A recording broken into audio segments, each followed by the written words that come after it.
स्वागत है आपका इंडियन रियल्टी वायर्स के नए एपिसोड में। आज जानेंगे कि क्या इम्पैक्ट होगा रियल एस्टेट सेक्टर में यूपी रेरा द्वारा डेवलपर्स को ग्रेडिंग दिए जाने से, क्या आधार होगा ग्रेडिंग का, और सबसे बड़ा सवाल होम बायर्स और रियल एस्टेट सेक्टर को क्या सहूलियत मिलेगी इससे। जुड़े रहिए मेरे यानी रितेश सिंह के साथ आज के एपिसोड में लास्ट तक, और आगे बढ़ने से पहले चैनल जरूर सब्सक्राइब करें जिससे जोश में कोई कमी ना आए। आज के एपिसोड को आगे बढ़ाते हैं। देश में रियल एस्टेट यानी कि प्रॉपर्टी सबसे पसंदीदा इन्वेस्टमेंट है। रियल एस्टेट के बढ़ते प्रचलन और ज़मीन की कमी से अब हाई राइज सोसाइटी बन रही हैं और टारगेट है कि सबको घर मिल सके। लेकिन डिमांड बढ़ने के साथ रियल एस्टेट सेक्टर बहुत पेचीदा होता जा रहा है। कम ज़मीन और समय में ज़्यादा से ज़्यादा घर बनाने की होड़ ने करप्शन को भी फैलने का मौका दे दिया है। रियल एस्टेट की डीप नॉलेज सब लोगों को नहीं होती। बिल्डर सरकार या अथॉरिटी द्वारा दिए गए प्लॉट पर प्रोजेक्ट बना रहा है, इससे ज़्यादा पब्लिक को कुछ नहीं पता होता। बनाने वाले बिल्डर कौन हैं, क्या करते थे, उनका पास्ट रिकॉर्ड कैसा था, उनकी विश्वसनीयता है या नहीं है, फाइनेंशियल कैपेसिटी है या नहीं है, ज़मीन के कागज़, प्रोजेक्ट का अप्रूवल और ऐसे न जाने कितनी सैकड़ों जानकारी का पब्लिक को कोई ज्ञान नहीं होता। पब्लिक जीरो होती है इस मामले में क्योंकि मैक्सिमम पूछते नहीं हैं, और जो पूछते हैं उन्हें मैक्सिमम बिल्डर और ब्रोकर सही नहीं बताते। अन्य इंडस्ट्री की तरह रियल एस्टेट सेक्टर में आज तक कोई ऐसा मॉडल नहीं है जिससे एक ब्रांड नेम की पहचान हो सके। इस मासूमियत का फ़ायदा उठाते हैं बिल्डर, जो फ्लैट, दुकान और ऑफिस स्पेस खरीदने आए लोगों को अपने और प्रोजेक्ट के बारे में बढ़ा चढ़ा कर बताते हैं, जिन्हें सच मानकर लोग मेहनत की कमाई प्रोजेक्ट में निवेश कर देते हैं। बाद में मालूम होता है कि बिल्डर ने जितने वादे किए थे वो सारे झूठे निकले। लोग खुद को ठगा हुआ महसूस करते हैं, उनके मेहनत का पैसा फंस जाता है और फिर शुरू होता है कोर्ट कचहरी का चक्कर, जहां राहत मिलने तक एक पूरी पीढ़ी बर्बाद हो चुकी होती है। मई 1, 2016 को संसद ने रियल एस्टेट रेगुलेटरी एवं डेवलपमेंट एक्ट को पारित किया था, जिसका एकमात्र उद्देश्य था देश में रियल एस्टेट सेक्टर में हो रहे फ्रॉड को जड़ से खत्म करना, सेक्टर में पारदर्शिता लाना, लोगों में विश्वास बढ़ाना और इन्वेस्टर के हितों की रक्षा करना, जिससे भविष्य में रियल एस्टेट में ऐसी कोई स्थिति पैदा ना हो। कई बिल्डर बहुत ईमानदारी से बहुत अच्छा काम करके क्वालिटी से भरपूर प्रोजेक्ट बनाते हैं। इनके होम बायर हमेशा खुश रहते हैं क्योंकि वो प्रोफेशनल होते हैं और अनुभव का इस्तेमाल करते हैं। लेकिन ऐसे बिल्डरों की संख्या बहुत कम है और इनकी पहचान सबके लिए मुश्किल है। वहीं दूसरी तरफ बिल्डर के फ्रॉड होने की शिकायतें बहुत ज़्यादा संख्या में दर्ज होती हैं। फ्रॉड बिल्डर कई प्रोजेक्ट का ज़्यादा प्रमोशन और ब्रांडिंग करके सामान तो बहुत बेच लेता है, लेकिन प्रोजेक्ट सही मायने में डिलीवर नहीं कर पाता। ट्रस्ट और ट्रांसपेरेंसी के अभाव में नुकसान पूरे रियल एस्टेट सेक्टर को होता है। इसलिए ऑनेस्ट और फ्रॉड दोनों की पहचान रियल एस्टेट में बहुत जरूरी है जब इन्वेस्टमेंट लाइफ सेविंग का हो। रेरा एक्ट के तहत मई 1, 2017 में यूपी रेरा यानी Uttar Pradesh real estate regulatory authority की स्थापना की गई।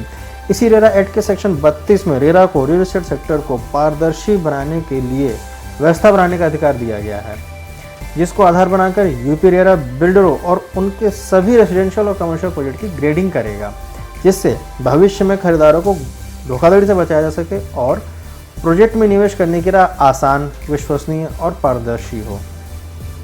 ग्रेडिंग के कुछ पैमानों की बात करें तो रेरा सबसे पहले चेक करेगा बिल्डर का अपना स्ट्रक्चर, यानी कि फाइनेंशियल और आर्थिक हालात कैसे हैं बिल्डर के, कितना कर्ज है या बिल्डर सेल्फ सफिशिएंट है और कंपनी के क्या हालचाल हैं।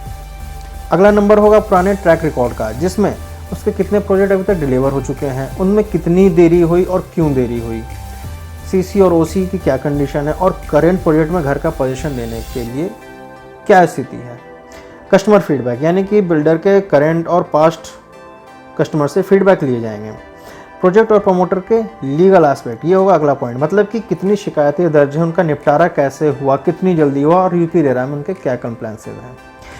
इन पॉइंट्स के आधार पर प्रोजेक्टों को रेरा परखेगा और हर साल बिल्डर की ग्रेडिंग रिवाइज करेगा। इस काम के लिए सलाहकार एजेंसी के तौर पर किसी का चयन कर लिया गया था और अब होम बायर के अलावा बिल्डर से भी सुझाव मांगे गए हैं। ग्रेडिंग के लिए एडिशनल डॉक्यूमेंट्स अपलोड करने होंगे जो यूपी रेरा की साइट पर वेरीफाई होंगे और सभी पॉइंट्स को टैली करके ग्रेडिंग दे दी जाएगी। ग्रेडिंग के 5 लेवल या फिर ऐसा कहें कि 5 to 1 स्टार रेटिंग मिलेगी।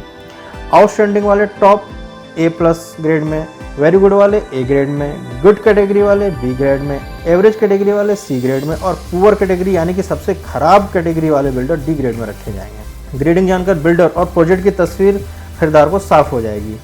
बिल्डर के अलावा प्रोजेक्ट की अलग से ग्रेडिंग होगी और दोनों वेरीफाइबल, क्वांटिफाइबल और रिलायबल होगी, यानी कि उनके साक्ष्य मौजूद होंगे, उन्हें कहीं भी वेरीफाई किया जा सकेगा और रेरा की रिलायबिलिटी होगी। अब जरा देखते हैं रियल एस्टेट में इसका फ़र्क कैसे पड़ेगा।